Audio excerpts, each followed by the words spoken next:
प्यारे दोस्तों, हमारी आज की कहानी एक बादशाह और उसकी दो बेगमों की है, जिसे सुनकर आप बहुत बड़ा सबक हासिल करेंगे। साथियों, बहुत ज़माने पहले की बात है। मुल्क यमन में एक बादशाह की हुकूमत थी। उस बादशाह की दो बीवियां थीं, लेकिन किसी से औलाद नहीं हुई थी। बादशाह ने औलाद के लिए हर चीज करके देख लिया था। डॉक्टर, हकीम, पीर, फकीर, खैरात, जकात सब कुछ कर लिया। शायद ही कोई ऐसी चीज बाकी रह गई हो जो बादशाह ने ना किया हो। आखिर में बादशाह बहुत मायूस हो गया और समझने लगा कि मेरे और मेरी बीवी के मुकद्दर में औलाद है ही नहीं। फिर वक्त ऐसे ही गुजरता गया। औलाद ना होने की वजह से बादशाह बहुत ज्यादा परेशान रहने लगा। एक दिन बादशाह के कानों में यह बात पहुंची कि शहर में एक बहुत पहुंचे हुए फकीर आए हैं, जो हर किसी के लिए दुआ करते हैं और वह दुआ कबूल भी हो जाती है। वह बुजुर्ग बहुत ही पहुंचे हुए खुदा के नेक बंदे हैं। बादशाह ने सोचा, अगर ऐसी बात है तो हमें भी उस फकीर से मिलना चाहिए। शायद हमारी भी दुआ कबूल हो जाए और हम भी औलाद जैसी नेमत से नवाज दिए जाएं। जब बादशाह ने उस बुजुर्ग के बारे में सुना तो वह खुशी खुशी दौड़ता हुआ महल में गया और दोनों बीवियों से यह बात कही। बादशाह की यह बात सुनकर उनकी दोनों बीवियां बहुत ही ज्यादा खुश हुईं और वह दोनों फकीर के पास पहुंचने की तैयारी करने लगी। बादशाह दोनों बीवियों के साथ फकीर की झोपड़ी में जा पहुंचे। बादशाह और उसकी दोनों बीवियों ने फकीर को सलाम किया। फकीर सलाम का जवाब देकर चुपचाप बैठे रहे। कुछ देर के बाद बादशाह ने खुद ही कहा, बाबा, मेरे यहाँ औलाद नहीं है। आप दुआ फरमाइए कि खुदा मेरी मुराद पूरी करें। फकीर कुछ देर तो चुप रहे, फिर उन्होंने कहा, खुदा के काम में किसी का जोर नहीं। बादशाह ने कहा, खुदा अपने नेक बंदों की सुनता है और आप खुदा के नेक बंदे हैं। अगर आप खुदा से दुआ करेंगे तो हमारी भी मुराद पूरी हो जाएगी। फकीर कुछ देर खामोश रहे, फिर बोले, अगर औलाद चाहती हो तो इसके लिए जान देनी पड़ेगी। अगर जान देने के लिए तैयार हो तो कहो। फकीर की यह अजीबोगरीब बात सुनकर बादशाह और उसकी दोनों बीवियां घबरा गईं। फकीर की बात सुनकर तो बादशाह की छोटी बीवी सन्नाटे में आ गई, लेकिन बादशाह की बड़ी बीवी बोली, अगर जान देने से मेरी औलाद हो जाएगी तो मैं जान देने को तैयार हूं। फकीर ने कहा, अगर बेटा चाहते हो तो बादशाह की जान जाएगी, और अगर लड़की चाहते हो तो तुम दोनों में से किसी को जान देनी पड़ेगी। बादशाह की बड़ी बीवी ने कहा, बाबा, मुझे लड़की चाहिए। बादशाह अपनी बड़ी बीवी की यह बात सुनकर हैरान हो गए कि मेरी बीवी औलाद के लिए अपनी जान तक देने के लिए तैयार हो गई है। चुनाचे फकीर ने थोड़ी सी मिट्टी उठाकर बादशाह और उनके दोनों बीवियों को दे दी और कहा, इसको सिरहाने पलंग के दाएं तरफ के नीचे रख देना। बादशाह की बड़ी बीवी मिट्टी दोनों हाथों में लेकर खुश हो गई। बादशाह की छोटी बीवी समझने लगी, यह पागल हो गई है। बादशाह भी हैरान था। वह सोच रहा था कि अगर बीवी ही ना रही तो फिर औलाद हुई या ना हुई एक ही बात है। बादशाह की बड़ी बीवी ने महल वापस जाने के लिए फकीर से इजाजत मांगी। फिर फकीर ने कहा, जो मैंने बोला वह करना। फिर बादशाह और उनकी दोनों बीवियां महल पहुंच गईं। बादशाह की बड़ी बीवी को यकीन हो गया था कि वह साल भर में एक लड़की की मां बन जाएगी, और फकीर की दी हुई मिट्टी को बादशाह की बड़ी बीवी ने पलंग के नीचे रख दिया और खुदा से दुआ मांगने लगी, क्योंकि बादशाह की बड़ी बीवी छोटी बीवी से ज्यादा नेक और परहेजगार थी। वह रोज खुदा पाक से दुआ मांगती कि या खुदा मुझे एक बेटी जैसी नेमत से नवाज दे। फिर इसी तरह से एक अरसे का वक्त गुजर गया और इस साल बादशाह के यहाँ चांद सी खूबसूरत लड़की पैदा हुई। बादशाह अपनी खूबसूरत सी बेटी को देखकर बहुत ज्यादा खुश हुआ और बादशाह ने पूरे नगर को कीमती खाना खिलाया और बादशाह ने बहुत सदका और खैरात किया। हालांकि बादशाह पहले भी बहुत सदका खैरात किया करते थे, लेकिन इस बार पहले से ज्यादा सदका खैरात किया और पूरे शहर के गरीबों में कीमती कीमती खाना तकसीम किया। महल में हर तरफ खुशी का माहौल था और इसी खुशी के माहौल में बादशाह और उसकी बीवियां सब कुछ भूल गए कि फकीर ने जो कहा था कि बेटी पैदा होने पर बादशाह की बड़ी बीवी की जान चली जाएगी। इसी तरह से 6 महीने गुजर गए। एक दिन बादशाह की बड़ी बीवी अपनी चांस बेटी को दूध पिलाकर सुलाने के लिए लोरी गा रही थी कि इतने में फकीर की आवाज सुनाई दी। बादशाह की बीवी फकीर की आवाज सुनकर थोड़ी देर के लिए सन्न रह गई, लेकिन फिर खुशी खुशी उठी और फकीर के इस्तकबाल के लिए महल के दरवाजे पर जा पहुंची। बादशाह को भी इस बात की खबर पहुंची कि फकीर दरवाजे पर आया है। बादशाह की बड़ी बीवी फकीर को देखकर बहुत ज्यादा खुश हुई और फकीर का दिलो जान से शुक्रिया अदा करने लगी और कहने लगी, ऐ खुदा के नेक बंदे, आपकी दुआ की वजह से ही आज मैं मां बन पाई हूँ। फकीर ने कहा, मलिका, क्या आपको अपना वादा याद है? बड़ी रानी बोली, हाँ बाबा, मेरी जान हाजिर है। आप आदेश दें, मैं अपनी जान पेश कर दूंगी। फकीर ने जवाब दिया, अभी नहीं, जब बच्ची दूध पीना छोड़ दे तब मैं फिर आऊंगा और उस वक्त बताऊंगा कि जान कैसे देनी है। यह कहकर फकीर महल के दरवाजे से चला गया। बादशाह और बड़ी रानी बच्ची के पास आ गए। बादशाह अपनी बड़ी बीवी से कहने लगा, देखो मलिका, इस तरह से जान देना कोई अक्लमंदी नहीं है। ये फकीर तुम्हारा कुछ भी नहीं बिगाड़ सकता। मैं तुम्हारे रहने के लिए ऐसा इंतजाम कर दूंगा कि वहां तक किसी का साया भी नहीं जा सकेगा। शायद बेगम भी यही चाहती थी और बादशाह के बहकावे में आ गई और वादा खिलाफी पर आमादा हो गई और फकीर से किए वादे के खिलाफ जाने लगी। बादशाह ने अपनी बीवी से कहा, मैं तुम्हारे लिए एक लोहे का महल बनवा दूंगा जिसके अंदर हर किस्म के इंतजामात होंगे। तुम्हें कोई नुकसान नहीं पहुंचा सकेगा। अगर मौत भी आना चाहे तो वहां पर नहीं आ सकेगी और तुम बिल्कुल इत्मीनान से रहोगी। बेगम यह सुनकर बहुत ज्यादा खुश हो गई और बादशाह से बोली, अच्छा तो बहुत जल्द ऐसा महल बनवा दो ताकि मैं उसमें पहुंच जाऊं और बच्ची को अपने साथ रखूं। बादशाह ने माहिर कारीगरों को हुक्म दिया और कारीगरों से कहा कि मुझे एक ऐसा महल बनाकर दो जिसमें वह फकीर तो दूर की बात वहां मौत भी ना आ सके। फिर माहिर कारीगरों ने कुछ ही महीनों में महल तैयार कर दिया। बादशाह की बीवी अपनी बेटी को लेकर महल में पहुंच गई। महल में हर तरह के आराम का इंतजाम कर दिया गया। फिर धीरे धीरे यह बात सभी लोगों को मालूम चल गई और एक दिन किसी शख्स ने यह बात फकीर को भी बता दी। जब फकीर को यह सब बातें मालूम हो गईं, तो वह सिर्फ मुस्कुरा दिया और कुछ ना बोला। अब बच्ची ने दूध पीना छोड़ दिया था और बेगम को अंदेशा था कि अब उसे जरूर जान देनी होगी। उसे इस लोहे के महल और इन सब इंतजामात पर भरोसा न था। वह चाहती थी कि जान देने के लिए तैयार हो जाए, लेकिन बादशाह उसे भरोसा दिलाता रहा। बादशाह अपनी बीवी को खोना नहीं चाहता था। बादशाह ने अपनी बीवी को बचाने के लिए हर मुमकिन कोशिश की। एक दिन बादशाह की बीवी बहुत गुमसुम बैठी थी। बादशाह अपनी बीवी की संजीदगी का सबब जानना चाहता था। उसने बेगम को बहलाया और उससे कहा, तुम्हारी संजीदगी बिना वजह है। अब छोड़ो भी इन सब बातों को, चलो अनार खाओ। मैंने तुम्हारे लिए बहुत दूर से खास तौर पर मंगवाए हैं। और बेगम को अनार दिया। बेगम ने अनार लेकर मेज पर रख दिया। बादशाह बेगम को तसल्ली देने के बाद बाहर चला गया और दरवाजा अच्छी तरह बंद कर दिया। बेगम बच्ची को गोद में लिए हुए प्यार कर रही थी कि अचानक उसकी नजर अनार पर पड़ी। लेकिन यह क्या, अचानक अनार बहुत बड़ा हो गया और आहिस्ता आहिस्ता बड़ा होता जा रहा था। ऐसा मालूम हो रहा था कि चंद लम्हों में 2 टुकड़े हो जाएगा। बेगम चीखना चाहती थी लेकिन वह चीख ना सकी। वह सहम गई थी। उसने बच्ची को छाती से लिपटा लिया। अनार बड़ा होते होते 2 टुकड़ों में बंट गया और उसमें से एक सांप निकला। बेगम चुपचाप बैठी देखती रही और सांप बेगम को काटकर वापस चला गया और अनार के दोनों टुकड़े इकट्ठे होना शुरू हो गए और अनार आहिस्ता आहिस्ता पहले सूरत में वापस आ गया। कुछ देर के बाद बादशाह अंदर आया तो उसने देखा उसकी बड़ी बीवी बेहोश है और उसका चेहरा नीला पड़ गया है। शाही तबीब को बुलाया गया लेकिन कोई कोशिश कारगर साबित ना हुई। हकीमों ने काफी देर तक इलाज करने के बाद बताया कि बादशाह सलामत, बेगम अब इस दुनिया से चली गई। बादशाह यह बात सुनकर बहुत ज्यादा रोया और काफी परेशान भी था कि आखिर मेरी बीवी की मौत कैसे हुई, क्योंकि वहां पर किसी चीज का निशान भी मौजूद न था। अब बच्ची की देखभाल छोटी बीवी के जिम्मे आ गई। कुछ दिन तो छोटी बीवी ने बच्ची को बड़े लाड प्यार से रखा, फिर बेपरवाही शुरू कर दी। जब उसे यह ख्याल आया कि यह बेटी तो बड़ी बेगम की कहलाएगी, तो मैं क्यों इस लड़की को गले का हार बनाए रखूं। बादशाह की छोटी बीवी के दिल में इस तरह के ख्यालात आने लगे। अब बादशाह की बीवी सोचने लगी कि किसी तरह से मुझे इस बच्ची से जान छूट जाए और इसके लिए मुझे जो करना पड़े मैं करने के लिए तैयार हूँ। बादशाह की बीवी हर वक्त यही सोचती रहती, किसी तरह इससे दामन छुड़ाया जाए। एक रात उसने बच्ची को 2 आदमियों के सुपुर्द कर दिया और उनसे कहा, इसे दूर किसी जंगल में ले जाकर मार डालो, मगर इसके बारे में बादशाह को कानो कान खबर नहीं होनी चाहिए। बादशाह की बीवी सोचने लगी, अगर बादशाह जब पूछेंगे तो कोई ऐसा वैसा बहाना बना दूंगी और फिर अपनी मोहब्बत से यकीन भी दिला दूंगी। दूसरी तरफ दोनों आदमियों ने जंगल में पहुंचकर मशवरा करना शुरू किया। उन्होंने बहुत सोचने समझने के बाद फैसला किया कि इस बच्ची को यहीं छोड़कर चले जाएं। इसकी जिंदगी होगी तो बच जाएगी, वरना कोई जंगली जानवर आकर इसका काम तमाम कर देगा। उन्होंने बच्ची को एक टोकरी के नीचे लिटा दिया और वापस चले गए। जब बच्ची को भूख लगी तो उसने दोनों हाथ पांव मारकर रोने लगी।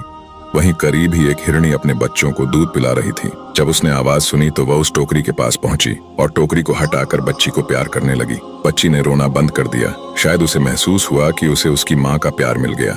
अभी सुबह होने में देर थी कि एक लकड़हारा उधर आ निकला। उसने सोचा था कि सुबह होने से पहले ही लकड़ियां काट लाऊंगा, वरना जंगल से लकड़ियां लानी पड़ेगी और ठेकेदार के आदमी पकड़ लेंगे। उसने देखा कि एक हिरनी बच्ची को चाट रही है और बच्ची अंगूठा चूस रही है। हिरनी लकड़हारे को अपनी तरफ आते हुए देखकर भाग गई और लकड़हारे ने बच्ची को उठा लिया। उसे बच्ची बहुत प्यारी लगी और वह लकड़ियां काटना भूल गया और बच्ची को उठाए हुए घर पहुंचा। लकड़हारे की बीवी इतनी खूबसूरत सी बच्ची पाकर बहुत खुश हुई और सुबह होते होते पास पड़ोस में बात फैल गई और औरतें मुबारकबाद देने के लिए आने लगी। लकड़हारे की बीवी खुशी से फूले न समाती थी। वह समझती थी कि जैसे ये उसकी अपनी ही बेटी हो। जो भी औरत बच्ची को देखती यही कहती कि बहुत खुश नसीब और खूबसूरत बच्ची है। दिन गुजरते गए और बच्ची बढ़ती गई। सब लोग उसे अलीना के नाम से पुकारते थे। जिस दिन से बच्ची इस घर में आई थी हर काम में बरकत होने लगी थी और किसी बात की तंगी ना रही थी। लकड़हारे की बीवी तो अपने बच्चों को ज्यादा प्यार करती थी और उनका ज्यादा ख्याल रखती थी, लेकिन लकड़हारा बच्चों से कहीं ज्यादा उस बच्ची का ख्याल रखता था। लकड़हारे की बीवी का लकड़हारे के सामने हौसला ना पड़ता कि वह बच्ची और अपने बच्चों में फर्क रखे। अलीना 10 बरस की हो गई थी और वह निगाहों के फर्क को महसूस करने लगी थी। एक दिन लकड़हारे की बीवी ने उसे जरा कड़ी निगाह से देखा तो उसे तकलीफ हुई और वह तन्हाई में जाकर रोने लगी और रोते रोते सो गई।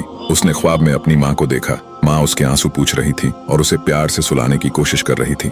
उसी दिन लकड़हारा बहुत खुश घर वापस आया और बीवी को अशरफियां की थैली दी। फिर पूछा, अलीना बेटी कहाँ है? जब से वह इस घर में आई है इस घर के तो भाग जाग उठे हैं। इस बात पर बीवी खामोश रही तो लकड़हारा बोला, बताओ मेरी बेटी कहाँ है, मैं खुद जाकर उसे लाता हूँ। लकड़हारे ने देखा कि अलीना अभी सो रही है और उसकी आंखों से आंसू बह रहे हैं। वह तिलमिला उठा, उसने बच्ची को जगाया और कहा, क्या हुआ बेटी, ये क्या सोते हुए रो रही हो? कोई तकलीफ तो नहीं है? अलीना ने जवाब दिया, नहीं अब्बा, मुझे तो कोई भी तकलीफ नहीं, मुझे तो कुछ भी मालूम नहीं, क्या मैं सोते सोते रो रही थी।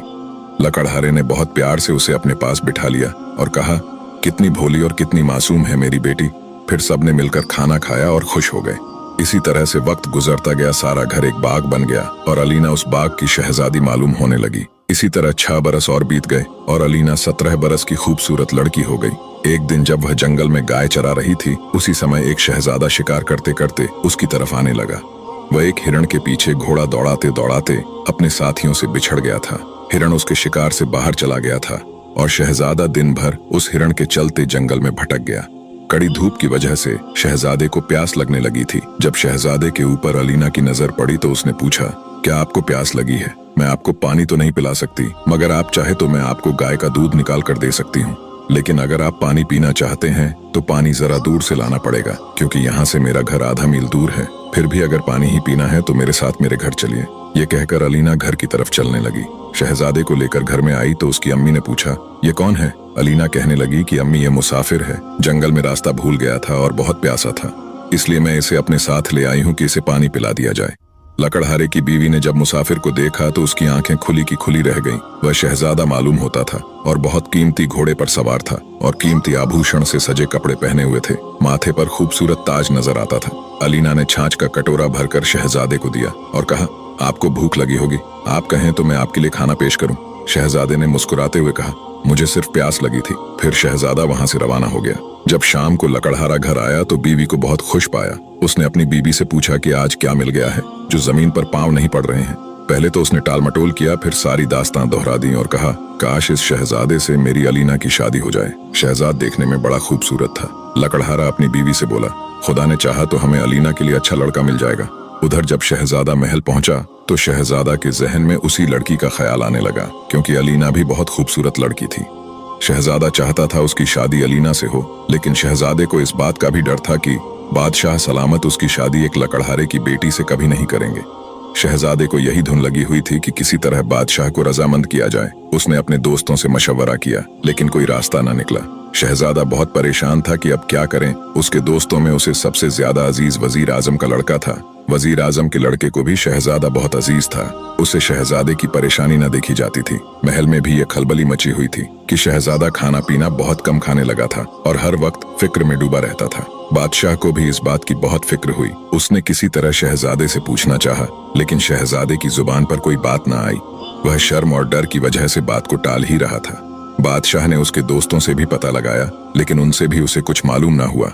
वजीर से मशवरे हुए, लेकिन कोई नतीजा नहीं निकला। शाही तबीब को दिखाया, वह भी कुछ न बता सके। एक दिन वजीर के लड़के ने अपने अब्बा जान से सब कुछ कह दिया और कहा कि शहजादे का इसके सिवा कोई और इलाज नहीं है। वजीर भी सोच में पड़ गया कि यह बात किस तरह किसी नतीजे पर पहुंचे। उसे कोई और रास्ता दिखाई ना देता था। उसने अपने लड़के से कहा, मुझे इस लकड़हारे के गांव में ले चलो, मैं उसको देखूंगा। मुझे ख्याल होता है कि वह लकड़हारे की लड़की नहीं है, वरना शहजादा इतना ज्यादा असर ना लेता। यकीनन कोई ना कोई बात जरूर होगी। आखिर उन्होंने तय किया कि वह भेष बदल कर वहां जाए और सब बातें मालूम करें कि वह लड़की लकड़हारे की है या किसी और की है। वजीर को यकीन था कि वह लड़की को देखकर इस नतीजे पर जरूर पहुंच जाएगा कि वह लड़की लकड़हारे की है या नहीं। अगर इसकी लड़की हुई तो इसमें लकड़हारे का या इसकी बीवी की कुछ ना कुछ बातें जरूर पाई जाएगी। दूसरे दिन बाप बेटा दोनों देहाती हों कि भेष में लकड़हारे के गांव में पहुंचे तो उस वक्त शाम रात में तब्दील होने लगी थी। वजीर ने एक देहाती से दरियाफ्त किया कि इस गांव में चौपाल तो जरूर होगी। उस देहाती ने बताया कि यह बहुत छोटा सा गांव है और आबादी से बिल्कुल एक तरफ यहाँ एक लकड़हारा रहता है। अब अच्छा कारोबार करता है, छोटे जंगलों का ठेका ले लेता है और जो भी मुसाफिर आता है उसके यहाँ ठहरता है, उसका घर चौपाल का काम भी देता है। बाप ने उस देहाती से और मालूम करना चाहा कि कितने अरसे में वह जंगल से लड़कियां काट कर लकड़हारा से कारोबारी हो गया है। देहाती बोला, 16 से 17 साल पहले उसके यहाँ एक वक्त की रोटी होती थी और एक वक्त नहीं। उसे एक रोज सुबह जंगल से एक छोटी सी बच्ची मिली और उस दिन से वह दिन रात फलता फूलता जा रहा है, जैसे उसके घर में सोना बरसने लगा हो। देहाती से इतनी बात सुनकर वजीर और उसका लड़का लकड़हारे के मकान की तरफ चल पड़े। वजीर का यह ख्याल तो दुरुस्त निकला कि लड़की लकड़हारे की नहीं है। अब यह बात बाकी रह गई थी कि लड़की को देखकर अंदाजा कर ले कि वह लड़की किसकी हो सकती है। दोनों लकड़हारे के मकान पर पहुंचे और वजीर ने दरवाजे पर दस्तक दी। लड़की बाहर आई और पूछा, कौन है? वजीर आजम ने बताया कि हम देहाती हैं, इस गांव में रात पड़ गई थी और चाहते हैं कि रात यहाँ रह जाए, फिर सुबह यहाँ से अपनी मंजिल की तरफ चले जाएंगे। ये कहकर वजीर ने लड़की को सर से पांव तक देखा और उसे यकीन हो गया ये लड़की किसी मामूली खानदान की लड़की नहीं है, हो ना हो कोई शहजादी होगी। वजीर इसी ख्याल में डूबा रहा और लड़की ने वापस जाकर लकड़हारे को बताया कि 2 मुसाफिर आए हैं, रात भर यही रहेंगे और सुबह अपनी मंजिल की तरफ चले जाएंगे। लकड़हारा दरवाजे पर पहुंचा और दोनों देहाती को उनके कमरे में ले गया, जहां मुसाफिर रात भर रहकर सुबह चले जाते थे। उन्हें वहां बिठाकर खुद अंदर पहुंचा और 2 आदमियों का भरपूर खाना लेकर वापस आया। खाने के बाद बहुत सी बातें होती रहीं, जिससे वजीर को और भी कई बातें मालूम हुई, लेकिन वह यह ना समझ सका कि यह लड़की जंगल में आई कैसे और उसे कौन छोड़ गया। और सुबह होते ही वह दोनों जाने लगे, लेकिन लकड़हारे ने उन्हें रोका और नाश्ते के बाद रुखसत होने दिया। वजीर सोच में डूबा रहा, लेकिन वह इन बातों से ज्यादा मालूम न कर सका। वजीर ने सोचा, जब तक सब बातें पूरी तरह मालूम न हो जाए उस वक्त तक वह बादशाह से इस सिलसिले में कोई बात नहीं करना चाहता था, क्योंकि बादशाह हरगिज ना मानेगा, वरना वह रियाया और दूसरे बादशाहों में नीचा हो जाएगा। एक दिन ये खबर मशहूर हो गई कि रियासत में एक बहुत पहुंचा हुआ फकीर आया है। जब मालिका और बादशाह को पता चला तो उन्होंने वजीर आजम से मशवरा किया और आखिर ये बात हुई कि वजीर आजम फकीर के पास जाएं और शहजादे का कोई इलाज पूछे ताकि दरबार और महल की परेशानियां खत्म हो जाएं। वजीर उसी दिन फकीर के पास जा पहुंचा और जाकर चुपचाप बैठ गया। जब बहुत देर हो गई और थोड़े से लोग बाकी रह गए तो वजीर ने फकीर से कहा, बाबा मुझे कुछ अर्ज करना है। फकीर बोले, कहो जो कहना है। वजीर ने कहा, ये लोग भी चले जाएं तो कुछ अर्ज करूं। जब सभी लोग चले गए तो वजीर ने कहा, बाबा शहजादे का कोई इलाज कीजिए, उसकी वजह से महल में भी परेशानी है। ये बात सुनकर फकीर चुप हो गए, जैसे कि शहजादे की परेशानी का सबब रूहानी ताकत से मालूम कर रहे हों। कुछ क्षण के बाद फकीर ने बोला, शहजादा अच्छा हो जाएगा, लेकिन उसे उस लकड़हारे की लड़की से शादी करनी होगी जो यहाँ से काफी दूर बादशाह की रियासत से बाहर एक जंगल में रहता है। अगर शहजादे की शादी उस लड़की से ना हुई तो उसकी जान को खतरा है। वजीर ने कहा, बाबा ये कैसे होगा कि शहजादा और लकड़हारे की लड़की से शादी करें? फकीर ने कुछ सख्ती से कहा, हम और कोई बात नहीं बताएंगे, सब बातें वक्त पर मालूम हो जाएंगी। वजीर चुप हो गया और थोड़ी देर के बाद आदाब करके चला गया। वजीर दरबार में पहुंचा और बादशाह से तमाम बातें कह दी। ये बातें महल में पहुंची। हर तरफ ये जिक्र किया जाने लगा कि शहजादे को हर खतरे से बचाया जाए। बादशाह हर तरह से मजबूर हो गया और उसने वजीर के जरिए लकड़हारे को पैगाम भेजा। लकड़हारा बहुत खुश हुआ। फिर उसने कहा, वजीर साहब कहाँ मैं और कहाँ बादशाह सलामत, ऐसा कैसे हो सकता है? वजीर ने कहा कि तुम इस बात को बादशाह पर छोड़ दो, इस बात को वह खुद सोचेंगे। लिहाजा शादी की तारीख मुकर्रर हो गई और तैयारी शुरू हो गई। बादशाह की तरफ से बहुत सी चीज लकड़हारे को भिजवा दी गई ताकि उसे किसी बात की कमी महसूस ना हो और सब काम जैसे होने चाहिए वैसे हो जाएं। जंगल कटवा दिया गया और दूर दूर तक खूबसूरत कालीन फैला दिए गए, खूबसूरत कोठियां और छोटे बड़े महल बनवा दिए गए। चंद दिनों में वह इलाका भी एक राजधानी की तरह शानदार हो गया और मुकर्रर किया हुआ दिन भी आ गया। अलीना और शहजादे की धूमधाम से शादी भी हो गई। अलीना पहले तो लकड़हारे की लड़की थी और झोपड़ी में रहती थी, अब वह शहजादे के महल में पहुंच गई। अलीना और शहजादा बहुत खुश हुए। फिर इसी तरह वक्त गुजर गया। साल भर के बाद शहजादे का एक चांद सा लड़का पैदा हुआ। नगर में खूब खुशियां मनाई गई, बादशाह की रियासत में भी और लकड़हारे की रियासत में भी। जब जश्न मनाए जा रहे थे उस वक्त फकीर महल के दरवाजे पर गया। मुलाजिम अंदर गया और मलिका और से कहा कि फकीर दरवाजे पर खड़ा है। मलिका ने बहुत कुछ मुलाजिम के हाथ खैरात के तौर पर भिजवा दिया। फकीर ने मुलाजिम को वापस भेज दिया और बोला, मलिका और बादशाह से जाकर कहो कि मैं इस खैरात का भूखा नहीं हूँ। मुलाजिम ने जाकर मलिका से यह बात कह दिया। मलिका बादशाह के पास पहुंची और बादशाह से कहा, एक फकीर महल के दरवाजे पर आया है। मेरा ख्याल है कि यह वही होगा जिसने शहजादे की शादी लकड़हारे की लड़की से करवाने के लिए कहा था। बादशाह को भी ख्याल गुजरा, दरबार से वजीर को बुलाया और सबके सब महल के दरवाजे पर पहुंचे। वजीर ने फकीर को पहचान लिया और अकीदत से इस्तकबाल किया और फकीर को बादशाह महल अपने साथ अंदर ले गए और एक बड़े कमरे में तख्त पर बिठा दिया। फकीर ने कहा, बच्चे को मेरे पास लाओ। मलिका खुद गई और बच्चा लाकर फकीर की गोद में डाल दिया। फकीर ने दुआ की और बादशाह से मुखातिब होकर बोला, ये लड़की लकड़हारे की बेटी नहीं है, यह एक बादशाह की शहजादी है जिसकी 2 बीवियां थीं, उसकी कोई औलाद ना थी। मैं उस शहर में गया, मैंने दुआ की और यह शर्त लगाई कि लड़की चाहोगे तो मलिका की जान देनी होगी और लड़का चाहोगे तो बादशाह की जान देनी होगी। बड़ी मलिका ने लड़की चाही, लेकिन बाद में वह बादशाह के कहने में आकर अपने वादे से मुकर गई और बादशाह उसके लिए एक अनार लाया। ये सब बात किसी को पता नहीं, सिर्फ मलिका जानती थी। फिर खुदा के हुक्म से उस अनार से एक सांप निकला, फिर उसने मल्लिका को डस लिया। मलिका मर गई और लड़की छोटी मल्लिका की परवरिश में आ गई, लेकिन उसने उसे एक मुसीबत समझा और कुछ आदमियों को जंगल में मारकर फेंकने के लिए तैयार किया। वह आदमी खुदा के खौफ से डरे और उस लड़की को जंगल में जिंदा छोड़ गए। वहां से यह लकड़हारा इस लड़की को उठा लाया। यह खुदा का हुक्म था और बादशाह सलामत तुम्हें यह बच्चा और यह होनहार शहजादी मुबारक हो जो तुम्हारी बहू बनी है। और इतना कहकर वह खुदा के नेक बंदे फकीर चले गए। बादशाह, मलिका, शहजादा और उसकी पत्नी शहजादी अपने बच्चे के साथ खुशी खुशी रहने लगे। प्यारे दोस्तों, हमारी आज की कहानी आप सभी लोगों को कैसी लगी कमेंट करके हमें बताइएगा जरूर। और साथ ही ऐसी और ढेर सारी वीडियो देखने के लिए हमारे YouTube चैनल AK वॉइस को सब्सक्राइब करके हमें सपोर्ट जरूर कीजिए। पूरा वीडियो देखने के लिए आप सभी लोगों का दिल की गहराइयों से धन्यवाद।